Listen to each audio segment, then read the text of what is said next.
انا مينا ماهر، مشجع من التالتة يمين، وهجاوب على كل الاسئله لاني زملكاوي اصيل وبحب نادي الزمالك وبدافع على نادي الزمالك. اتفرج كده بقى معايا على مينا ماهر وهو ما بيجاوبش على اي سؤال. اسمع واتكيف يا صاحبي. مين اغلى صفقه في تاريخ الزمالك؟ بس ماشي. ابو جبل مشي من الزمالك في سنه كام؟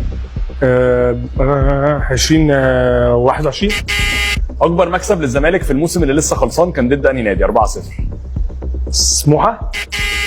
الزمالك باعوا طارق حامد لانهي نادي؟ السعوديه راح. بس.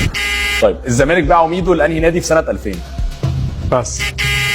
ايمن حفني كان بيلبس الرقم كام في اول فتره ليه مع الزمالك؟ 14. شيكابالا كان بيلعب في ناشئين انهي نادي قبل ما يروح الزمالك؟ شيء الزمالك. لا قبل الزمالك. قبل ناشئين الزمالك كان اسوان. ماشي. مين كان اخر لعيب يكسر لقب هداف الدوري وهو في الزمالك؟ هداف الدوري كله. هداف الدوري كله. هداف الدوري المصري مين كان اخر لعيب؟ شيكابالا. قول باص عشان مش عايزين نقول. مين كان مدرب الزمالك في بدايه موسم 2021؟ 2021 كارتيرون.